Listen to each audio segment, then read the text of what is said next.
We have Ross Coudeyras, Head of Security and Compliance and Data Protection Officer for Remesh, and an Adjunct Professor of Cybersecurity and Privacy at Doane University. With 16 plus years in software and technology, Ross is recognized as an authority, is a recognized authority in cybersecurity and data privacy. Currently heading security and compliance, as well as data protection officer at Remesh. He's known for his practical approach to securing digital landscapes. So at Remesh, Ross leads security and compliance efforts, ensuring the organization aligns with the regulations while staying resilient against cyber threats. His real-world insights bridge the gap between security measures and compliance needs, and as an adjunct professor at Doane University, Ross imparts hands-on knowledge to future cybersecurity professionals, leveraging his industry know-how to prepare students for real challenges. Ross is also into Dune, which I had the chance to just see last weekend, as a matter of fact. Fear is the mind killer.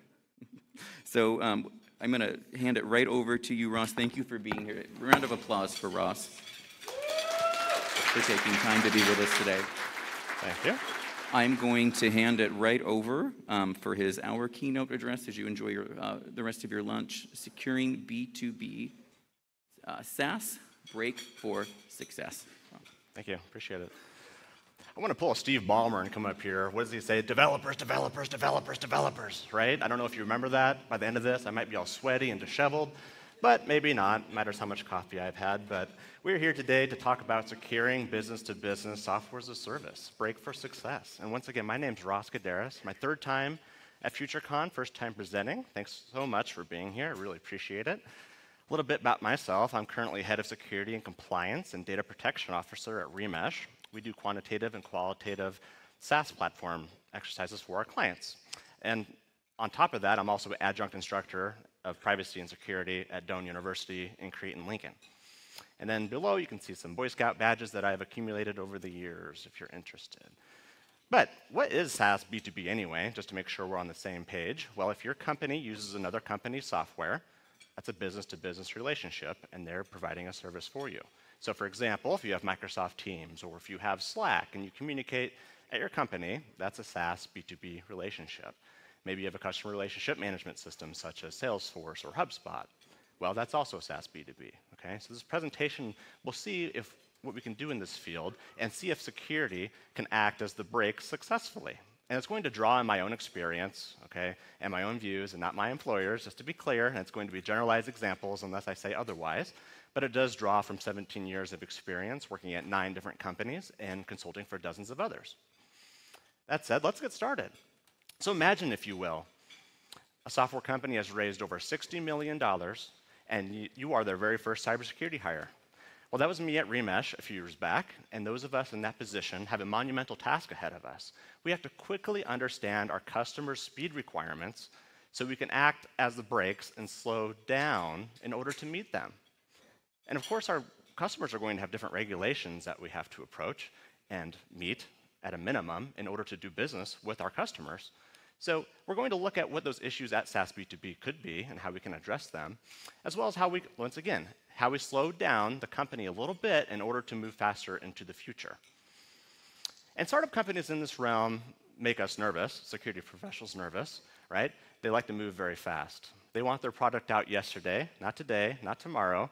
They want it out already. And so they have new ideas that they're pushing out. They probably have new technology. Gone are the days of having Active Directory and on-premises. They're probably cloud native and have unique issues that comes with that. In other words, they act like a sports car. They move fast. Who doesn't want to go 120 miles an hour down the road in a safe way? And it's up to us to make sure that we are going fast on the road in a safe way. We don't want to go down the one-ways in the wrong direction, because that could end in catastrophe with us, okay? So enabled to find success, we have to break. Not literally break the company unless you're in QA, right? But slow it down. If we can slow it down, we can start to understand how fast we need to go. And how fast we need to go is based upon our clients' requirements. And our clients' requirements are based upon the data that they're providing to us, or the services that we're providing to them. They're relying on us as some part of their solution. So we have to follow what they tell us to do. So if we're taking payment card industry data from our clients, cardholder data, we have to follow PCI DSS. Maybe we have healthcare data. We have electronic protected health information. Well, then in that case, we would have to follow HIPAA, probably. If we have the government and they make us CMMC, we joked about that earlier during a presentation, like, yeah, we have to be level 3 in 2 weeks. That's another thing you have to worry about if you're dealing with the government, if you have controlled and classified information. So all these regulations add up. And where do we start? Maybe we can get away with the SOC 2 Type 2. That was mentioned in an earlier presentation as well. It's up to us to make sure that the company is making those turns on the road, making sure that we can get to the future. And we do that by balancing the innovation that comes with the new ideas and new technology and the risk associated with doing so. Which leads to some roadblocks that we want to avoid on the road. There's avalanches of risk out there. There's different boulders in the road. There's advanced persistent threats. MITRE attack, copy and paste here, right? And so if we're speeding down the road in our industry and we're going too fast, it's hard to avoid those roadblocks. And so we have to look at our customer requirements and meet them at a minimum. So if our customer requirements say that we shouldn't store cardholder data in our environment because it's sensitive authentication data and a hacker could get that and clone a card, well, if we're not following our customers' instructions and our company doesn't understand how fast we need to be going, if we're storing that data, not only are we going against PCI DSS, but we're going against our customers' requirements. It's like going 120 miles an hour in a 60-mile-per-hour zone. And so, raise your hand if you have never sped before. Okay, so everyone's sped a little bit in their lives, and so we could get away with it for a little while, but it's extremely dangerous. We risk fines and losing trust and transparency with our clients when we do this. And this happens when the business has been misaligned. They're not doing this on purpose, assuredly. They don't want to make security angry and compliance and privacy. But if they don't know what they're supposed to be doing, then how are they supposed to align? And the people, processes, and technologies are what we do have to align. So we have to quickly understand our clients' requirements and then match the company that we're supporting to those requirements. And we could do that by looking at the unknowns. There's 3 unknowns I want to talk about. And there's hidden dangers associated with them. The first one we have is shadow, software as a service. Secondly, the contracting process. And then after that, our favorite thing, inventory. So when it comes to shadow SaaS, let's ask Mufasa and Simba here. Everything the light touches is secured, Simba. Well, what's that shadowy place over there? Unknown SaaS vendor, Simba. And I'm not sure why Mufasa sounds like Batman, but at the end of the day, if we don't know what our vendors are, how are we supposed to protect the data that we're getting from our customers, right? Without a proper procurement cycle in place, we don't have a good handle on our risk, okay? For example, at many small and medium businesses especially, departments will just get a credit card and they can do whatever they want to. They can go onboard new vendors. Maybe they don't like Salesforce and they want to try out HubSpot, okay? And so often these vendors aren't going to force you to use SSO or OAuth or SAML. And so they're not going to talk to IT first. They're just going to use this credit card and go to the vendor without talking to us to make sure that we're doing the correct things here. And this is an issue because they start taking customer data and they start throwing it into these vendors. And it's because our departments want to do their job successfully, and they see these new tools and these new vendors that can help them do so, and so they go about it without talking to us. And so without a proper way to care and feed for those vendors that we don't know about, we can't protect the risk associated with that customer data being sent to these vendors that are out of our control.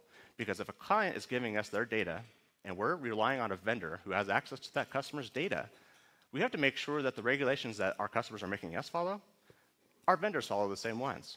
Okay? So if we have to be SOC 2 Type 2 compliant, likely our vendors do as well.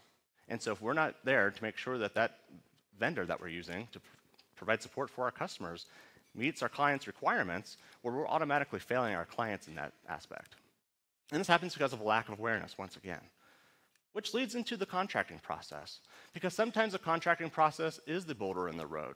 If you aren't aware in the business-to-business SaaS realm, when a company wants to use another company's software, they get in a room. They bring their legal teams, security teams, and they get in a room with the vendor, aka me in this situation, with my security team and our lawyer, our general counsel. And that's when we start looking at paperwork. We have data processing agreements. We have master solutions agreements. That lays out exactly what we do from a technical standpoint at our company. What are we doing from a security and privacy standpoint to protect the data that we're being entrusted from our clients? Do we have SLAs? All of those different items that we need to do to have support and to increase trust and transparency with our clients goes through this process. And so one of the fails I see here is a lack of negotiation. So oftentimes what will happen is, if sales isn't involved in this process, sales wants to make money. So sales says, sure, we'll do everything you say we're going to do. That sounds great. Give us your money, right? And so the fail here, though, is there's security controls in that paperwork and regulations that those clients require of us. And so if we aren't doing what our clients need us to do, then we're going to automatically fail them. So for example, I have seen in paperwork from clients where they want to have a penetration test after every production release. Now, if you're doing a production release monthly or quarterly, then that might make sense. But what happens if you're releasing daily? What happens if you're releasing multiple times a day? What if you're international and you're releasing 50 times a day? Does that mean you have to do a pen test every single day, multiple times a day? Do you have a red team? Do you have an external team to do that for you? Doesn't make sense. And so one of the things you can do here is push back and say, tell them what you're doing, right? Maybe at a minimum, an annual penetration test, right? That's great. But if they're so risk averse that they need you to do multiple pen tests a year, well, then you have to say, we're willing to do that, but who's going to pay for it? And the company may pay for it, actually. You just have to ask those questions because their risk is not your own. And so they might want to use your product so badly that they'll actually pay for tools and services that you require to provide your service to them in a secure way. So it doesn't hurt to fight back here and to negotiate this. Another thing we have to look out for is tooling return on investment. So when it comes to tooling, if they're asking you to have tools that you don't have in place, then you're going to have to go out and get A, the resources to support that tool, and then B, the tool itself, which could obviously be very expensive. So if you need a 24/7 managed security operations center and a security information event management system, and you don't have those, and the clients say, we're not going to give you money unless you have those, well, you have to do the math there. Because what if that client's only giving you $100,000 a year, and they're asking for $500,000 a year in tooling and resources to support that tool? Well, all of a sudden, you're going to be in the red by $400,000 by onboarding that client. So that's not a great situation, potentially. And so what you can do here is create a customer gap list, kind of like a risk register, so you can track what clients you're losing because of the tools that you don't have in place. And that way you can go to management and say, hey, we're losing this amount of money because we don't have these tools in place. Please help me out, okay? So if you do the math, right, and you have 6 clients paying you $100,000 a year because you have those tools now, well, all of a sudden you're in the green, and not to mention the risk that we're remediating by actually having those tools in place in the first place. But we have to be careful here because that can also lead to shelfware, right? If we agree to a client to get the coolest DLP AI solution and we don't have staff to support that tool, all of a sudden it's shelfware, and it's essentially security theater, right? We're not actually doing what we're supposed to be doing, and so we have to be very careful of that and cognizant of that. Which leads to some other contracting issues. Right, when we talk about processing, transmission, and the storing of data, from the client's perspective, they have regulations that they have to follow, and therefore we have to follow them as well. And so if you're dealing with clients at an international level, for example, in the EU, they might require you to have a European Union data center so you can store their data in the EU and not store it in the United States. So you have to do the return on investment there to say, well, okay, what does it cost to do a clone of production in the EU? Does that make financial sense for us? How many clients are we losing because we don't have the EU data center? But maybe there's other options, right? We have compensating controls. We love those in security, don't we? And so you could do other things besides having a European Union data center to get away with this. So for example, there used to be a thing called the Privacy Shield, okay? That was essentially a way to protect data being transferred across from the EU to the United States, okay? That was invalidated because of this whole thing called the Schrems II decision. The whole US government having surveillance over data, the whole Edward Snowden thing, let's not get into that. But that was replaced last year by the EU-US Data Privacy Framework, which is essentially a replacement, okay? So you can work with the United States government to get on this list, and that will tell your customers that you're working with the government to make sure that the data is being protected as it's transferred to the United States. Another thing you can do is have standard contractual clauses, SECs. SECs are a way for lawyers in paperwork to lay out exactly who has access to data and who doesn't, and when we give your data up to the United States government, or if we don't, et cetera. So that's built into the DPA, that data processing agreement we talked about in the last slide. So these are compensating controls you can have instead of having a European Union data center. Okay? So it's not always cut and dry when customers require you to have something. Have that discussion with them to figure out where you can go. And the opposite's also true. If you, for example, have healthcare clients in the United States, well, they might not want their data to be stored or transmitted or processed outside of the United States, including your vendors that you have, right? So back to the shadow SaaS issue, if we don't know who our vendors are and our different staff are sending protected health information healthcare data to those vendors, we're automatically failing our clients because we don't have something called a business associate agreement in place with them, a BAA. A BAA is essentially a confidentiality agreement that HIPAA requires, okay? So the fact that we don't know who our vendors are, and those vendors have our clients' data, leads us to failing the contract with that client. So it's not a great day. So make sure that you understand your people, processes, and technologies. So if you have people working outside of the United States and they have access to that healthcare data, that, well, you might have to, slim that down and use more role-based access control and maybe zero trust and all the other magical solutions that are out there, right? Which leads into inventory. We have to protect the unknown, which we can't do as we're starting to learn, because we have 0 days. We have to be able to react quickly, right? Remote, unauthenticated code execution on publicly facing systems that have access to client data, because we like to live dangerously. And so I think we're the fourth presentation today, maybe, talking about Log4j. So, when every other presentation did it, I'm like, well, at least I'm on the right page. But December of 2021, right, Log4j occurred. But how quickly did you know if you were affected and if you could remediate that? Well, you could quickly do that if you had a software bills and material program and software composition analysis to look for vulnerabilities in your environment. Okay? More or less, you want to have a cradle to grave. Everything that's in scope to support your service and your software application at your company, you should know. That way, if there is an issue, you can quickly discover that and then remediate it as appropriate.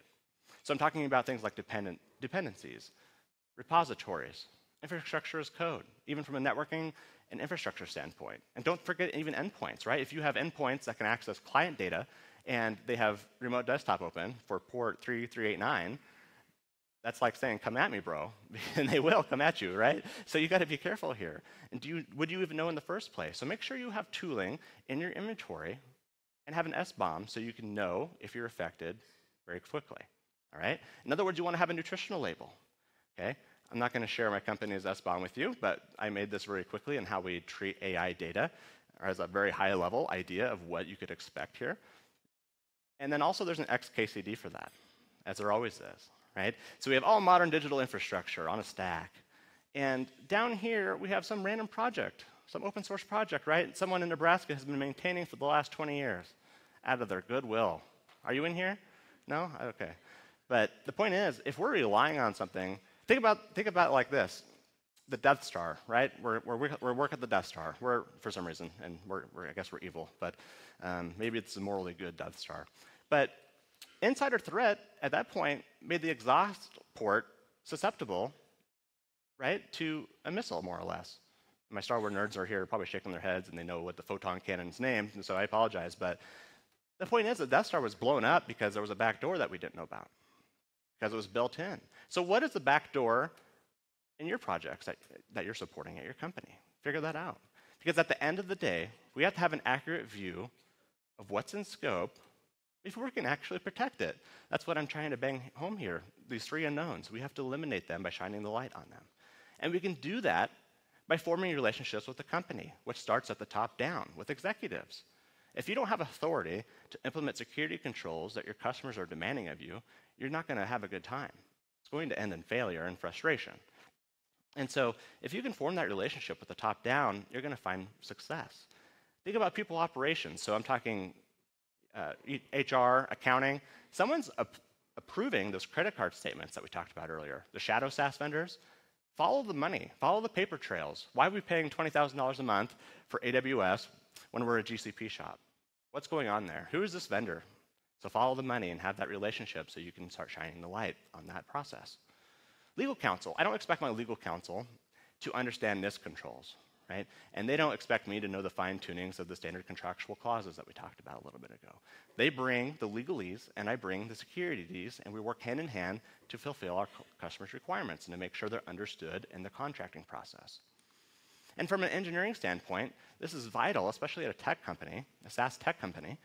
You need to have recurring meetings with IT, DevOps, software development, essentially everyone in engineering, because we need to have eyes and ears throughout. Security can't be everywhere at once, right? The statistic earlier was like 4 security people per 100 developers, something like that. That's not very many. We need all the support we can get. And therefore, we want to have a security champion program enabling different departments to be the eyes and ears to come back to us with issues that they see. That way we can make sure that we're doing things in a level to meet our correct due diligence that our customers expect. So we just talked about failures of going too fast because we don't know the unknowns. But what happens if we slow down too much and we're too risk averse?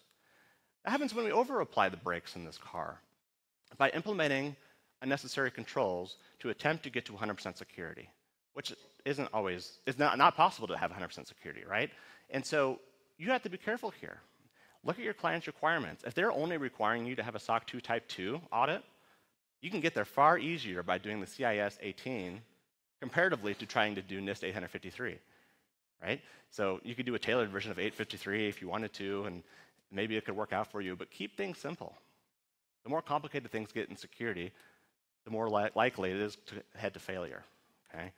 And so if we try to implement unnecessary controls, that's going to drain our resources. We only have so many people and so many resources for technology to support us, okay? So if I have to pull engineers away from working on new features for a tech company, right? We have a software that we're providing to our customers. If we're not iterating and making our software better, our competition certainly could be.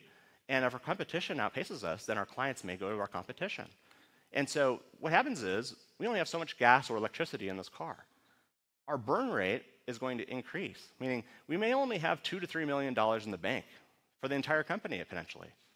And so if you only have a limited amount of money and you agree to a client that you're onboarding to spend $200,000, $300,000 a year on security tools, you might bankrupt the company over time because that might not be sustainable.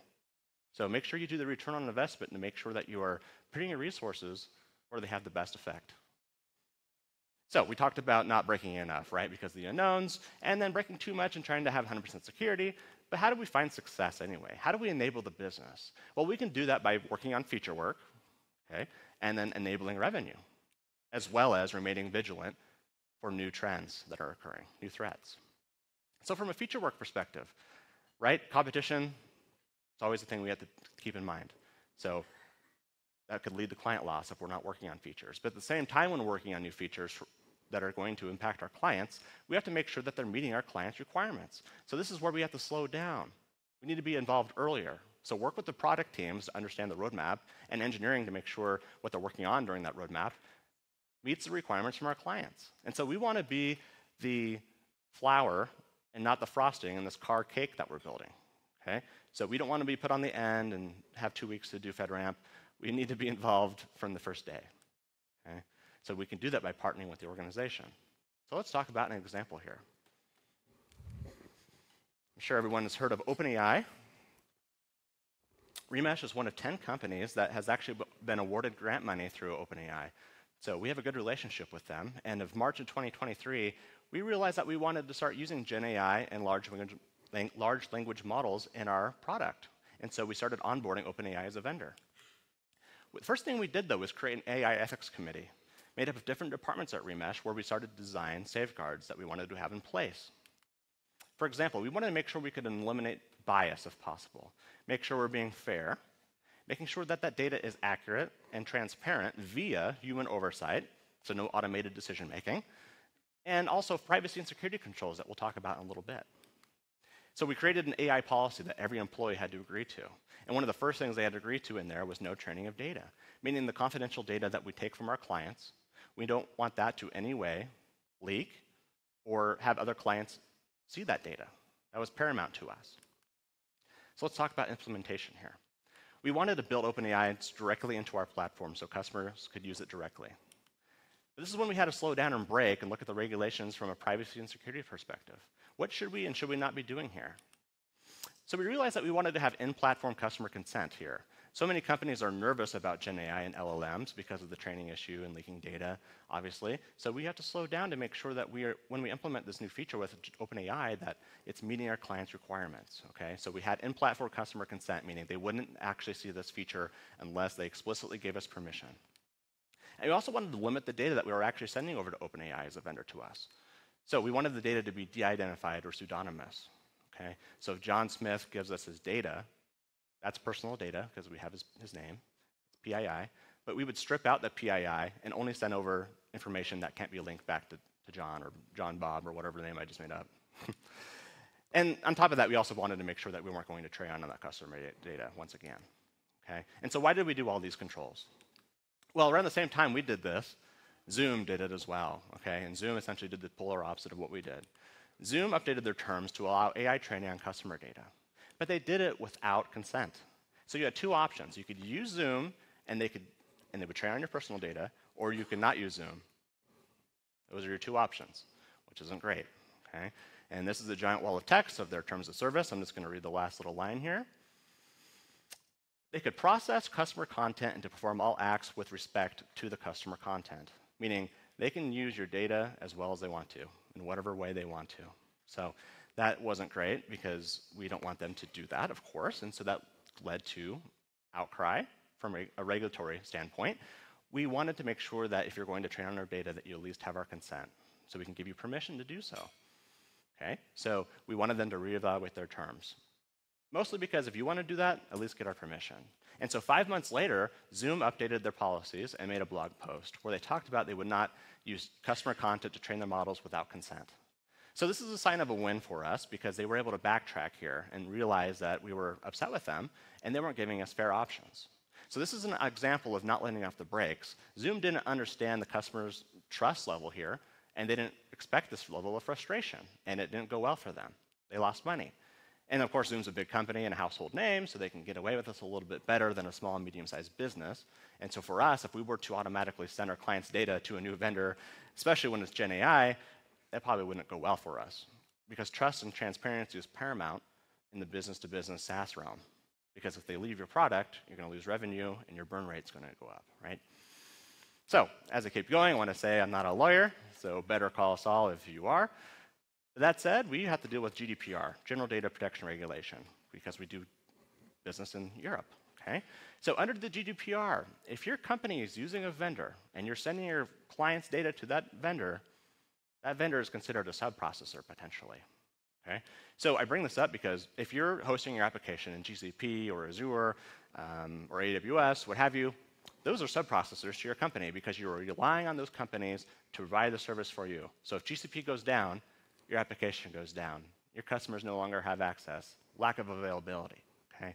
So it's important to understand this because clients under the GDPR have a certain amount of days notice required before you can use a new vendor if you're sending their data to that vendor, okay? So I've seen this in contracts where clients have 30 days notice required before we onboard any new vendor who has access to their data. And the customer has a clause where they can, if they don't like that we're going to use a new vendor, they can quit the platform, okay? Which makes sense because they're the data controller of their data. They need to protect where it's going. And if they don't agree with a new vendor that we have, then it's up to them to quit us, which makes sense. So I bring this up because this is forced breaking. So if you're under the GDPR and you wanted to get OpenAI or a new vendor and send client data over to them, you have to make sure that the company realizes that we can't just put that out next week, right? We're a sports car. We're going super fast down the road. Well, there's a speed trap here. And that comes back down to that data processing agreement scrutiny. So if clients have long days notice required in here, you can push back. Try to push that back to 14 or 15 days instead of the 30, so you can be a little bit more agile. And there's, of course, other privacy requirements from state privacy law alone in the United States. It's been blowing up. So here's a picture of the United States, and all the states in the green and blue have either passed or have in committee new privacy law. And the gray states just don't care about our privacy. Maybe that's not true. But the fact is, there's so many different states with their own unique law now that we have to make sure that we're careful here and understand the requirements from our customers.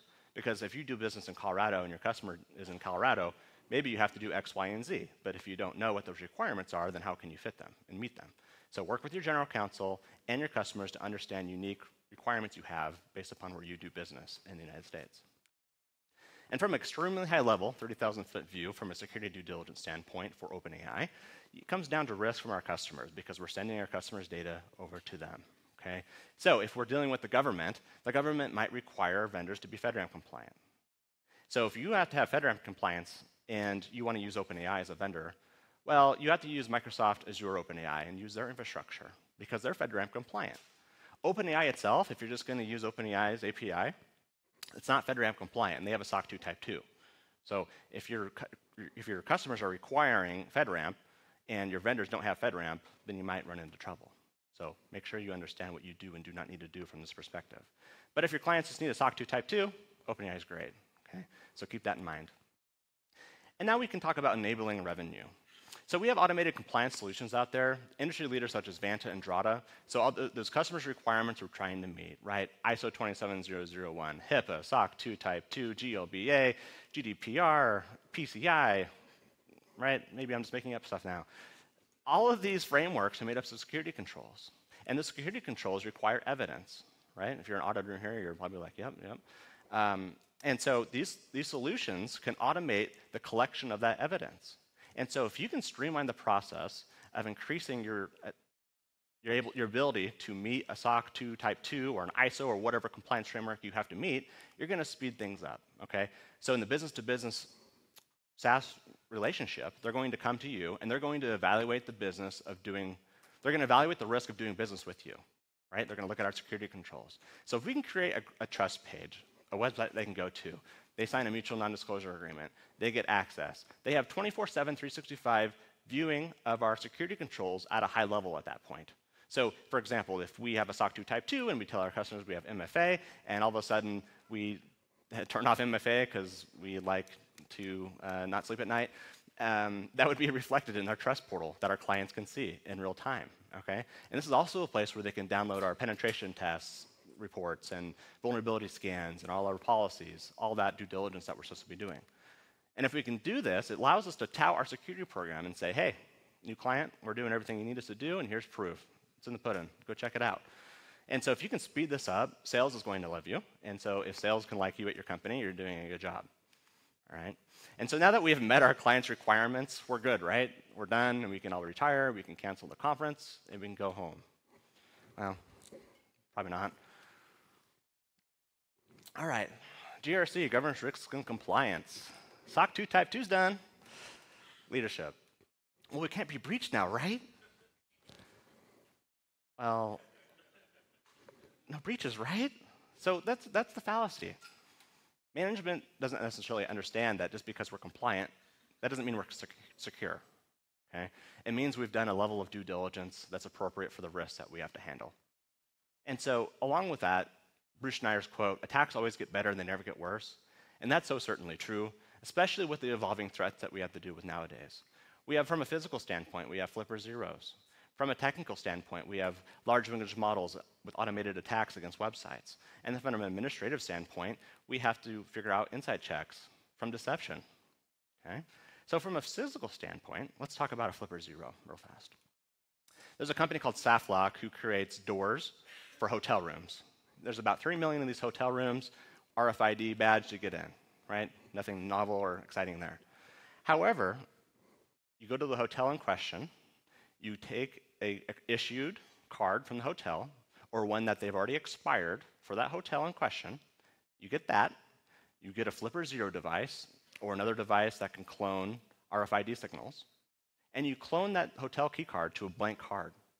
That blank card is now a skeleton key for the entire hotel, and you can use it on any room. So this is a vulnerability that's affecting over 3 million hotel rooms right now. And I brought this up because what are you doing here? Are you prepared? Do you have on-premises, and are you relying on RFID-based key cards to get in? What kind of badges are you using? Is there a certain level of encryption to prevent an RFID clone attack? Okay? So ask these questions, and ask yourself if you're relying on this control, right? Flipper zeros you can just go buy online. They're not very hard to get, unless you're in Canada. But that's a joke because Canada's has actually banned flipper zeros, if you didn't know. But the fact is, are you prepared if something like this happens? Do you have multi-factor authentication? Do you have biometrics on top of your key card to get inside the building? Do you have something you know, like a PIN card? Ask those questions and add it to your threat model. Maybe buy a flipper zero and try this yourself. Do a little red teaming. Which leads to NVIDIA CEO's quote, "Everybody in the world is now a programmer. This is the miracle of AI.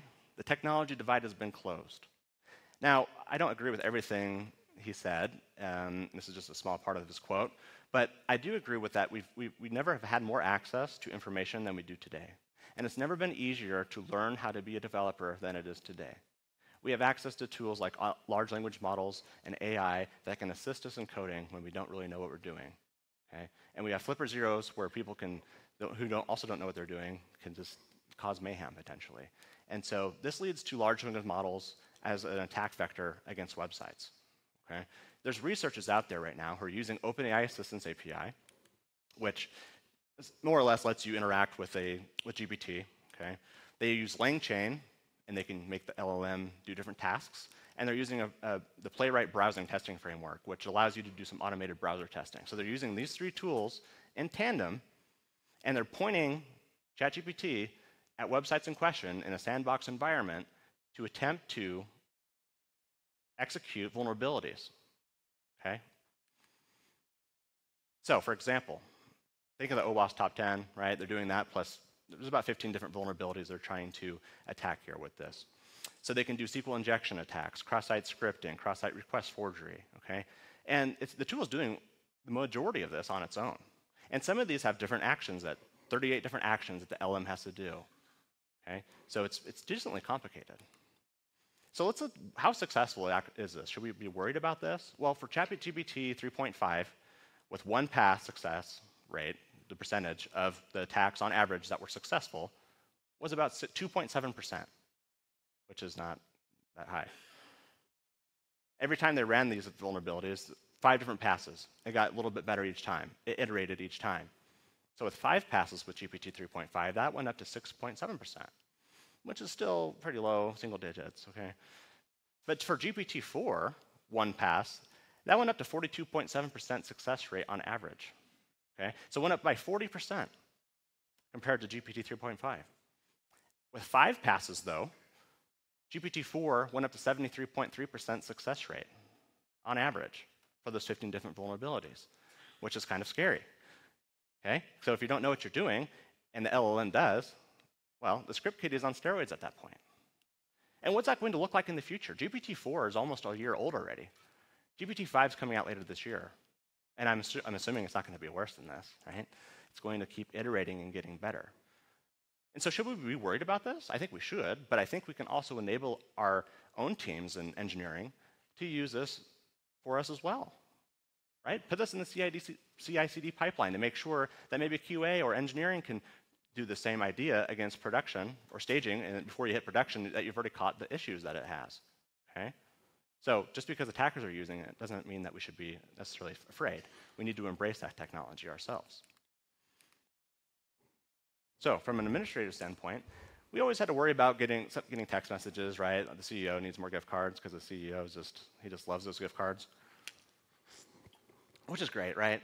But nowadays, we have different threats. Someone might call you and they might normally sound like this, but what if they sound like Arnold Schwarzenegger and the T-800 Terminator? You wouldn't really know because of deepfakes, okay? Did you recently see that a company lost $25 million because there was a request to have that money transferred out of the company? And so the person who could approve that said, that's fishy, no pun intended. Let's get on a video call. So he got on a video call, and there's several people on the call, like 3 or 4 other people, who look like they're from his company. In fact, they weren't from his company at all, and they were deepfaked. So they had the video and audio of his coworkers, and they looked real, and he got on the call and approved that request for $25 million. So this is an example of how do we deal with this? How do we implement this into our threat modeling? How do we trust this? Do we trust but verify?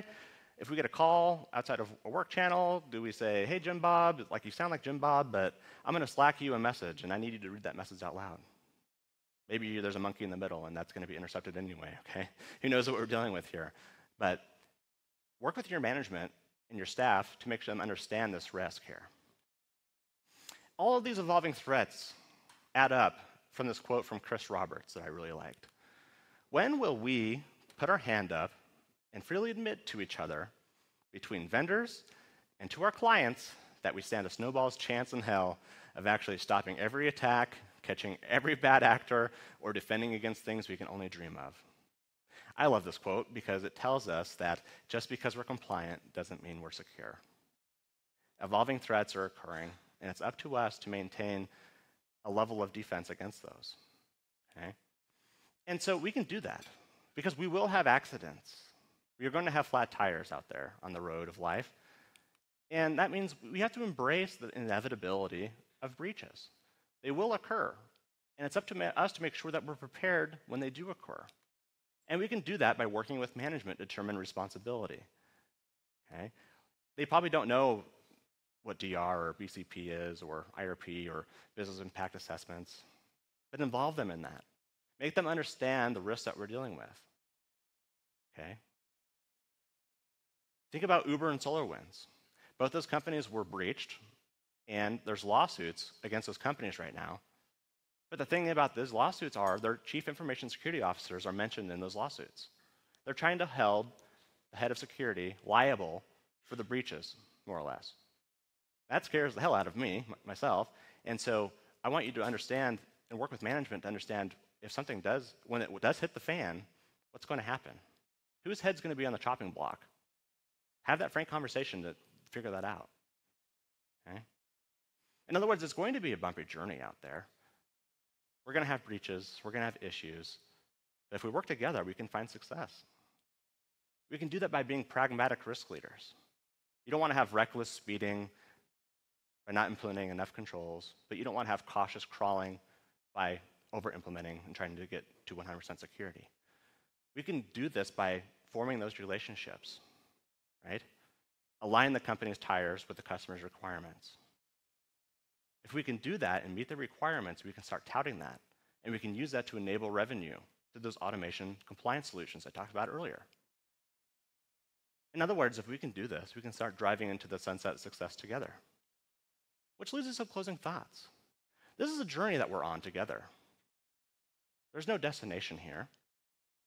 This is the baseline for us. We've met our clients' requirements. Awesome. That's just a milestone on this journey that we're on together. Because attackers are only getting better, and therefore we shall as well. Okay? But this is where the real fun starts beginning, once we've done the bare minimum. This is when we can start solving those customer gaps that we talked about earlier in a financially safe way. And we can start soaring through those single panes of glass and start using some of the cool new solutions out there. But realize that we can only do that together. So forge those relationships with your coworkers, with those in the room today. Be people that you never talked to before and learn from them. And embrace the journey before the destination. Thank you so much for your time today. My name is Coudeyras, and there's my LinkedIn.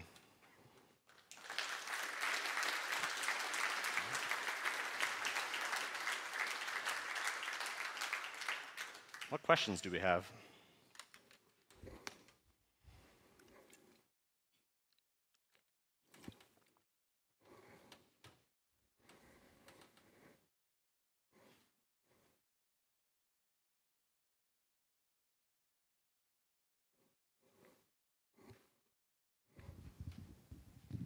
What would be your best piece of advice for someone starting down this path? The path in terms of protecting an organization? Yeah.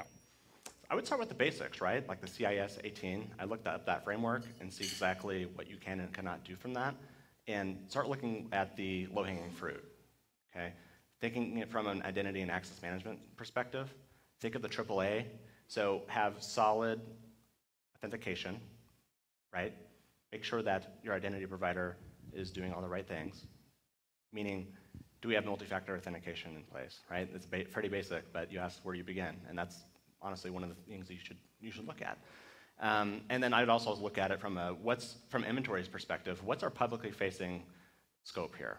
What can attackers see? And do the bare minimum of patching those on a regular basis, so when you do have a LLM that's super powered pointing at your website, you're ready to defend against it. Thank you. Mm-hmm.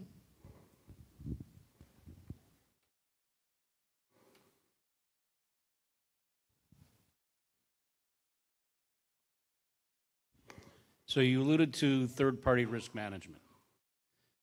When you look at most organizations, whether they're SaaS or otherwise, they may or may not have a SOC 2. They may not have any other posturing. How would you suggest that most go after figuring out what their posture is?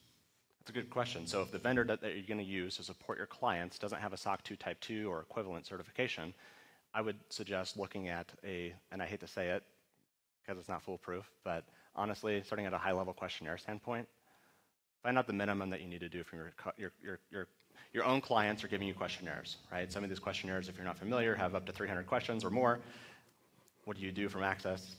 What's your inventory situation? How are you encrypting data? 300 different questions that you have to answer. And so if you have those questions from your clients and you understand the minimum that you have to do, mold all those frameworks together with one list and send it to your vendors and see what they're doing at a minimum there. Ask them what evidence they also have, right? I know you don't have a SOC 2 Type 2, but do you at least have policies? Okay, cool. Can I interview one of your employees potentially? Can you send us over all of your internal policies from a security perspective, right? Back to that data processing agreement I was talking about where you can lay out your technical security controls and paperwork. See if your vendor that you want to use has something like that. That's a basic level, I would say, for where to start. Yeah, how do you deal with the 800-pound gorillas in the room? So financial services, you send a questionnaire to MasterCard and they tell you to pound sand. You don't even get it back blank. So do you see the U.S. moving more to like a DORA implementation where there will be some meat in there where third parties are forced to respond to questionnaires or there's some kind of legal action against them? I think that's an interesting question. I think we definitely need, for the private organizations out there that aren't publicly traded companies and don't follow under regulations, I think we need something there from a federal level to require software companies and private companies to have to do something. Right now, I don't really think we have that. Right now, I think it's called the American Privacy Act, maybe, don't quote me on that, but there's legislation right now that they're talking about in the government for a federal privacy standpoint that I think we do need. And so I'm being a politician up here and trying to answer your question. How do you force a vendor to fill out a questionnaire if they don't want to? Well, like I said, without some kind of teeth from a regulation standpoint, I don't know how you could do that.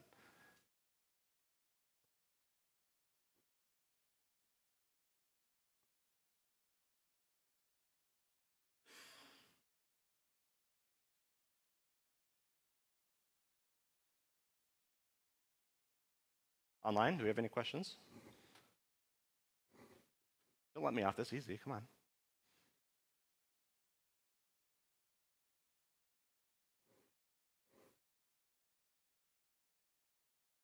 Well, oh, there we go, there we go.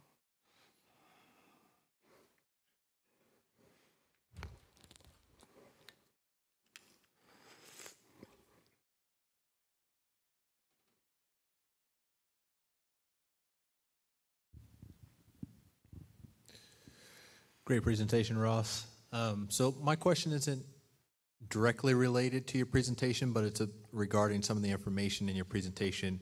What do you do to keep up to date on the emerging threats? So you had a lot of really good references of, are you guys aware about the Flipper and these 3 million, readers that are, vulnerable to this vulnerability, and how ChatGPT can be linked to or chained together with all these other products and pen testing sites and things like that. So how do you stay up to date on all that? That's an awesome question, and I don't know if this is still accurate, but I know I've read before that security professionals have to spend 6 hours a week learning to stay abreast of what's happening in our field. So I'm not sure if that's still true, but for me, I personally listen to several different podcasts from more technical perspective to more of a higher level, and I got some free advertising like Paul Security Weekly and Security Now with Steve Gibson.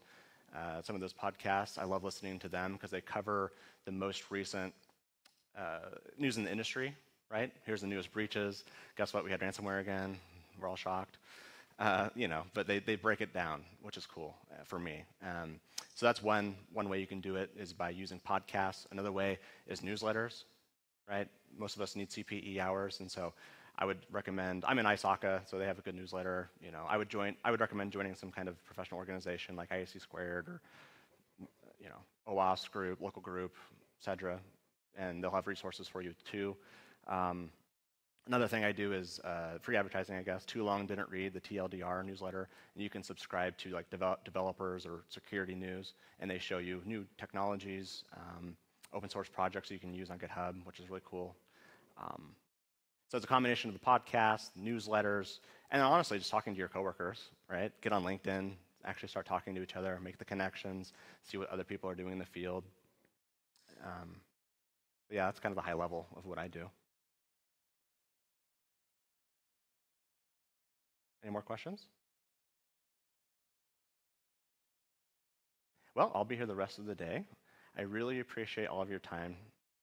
So thanks so much for coming out. Thank you.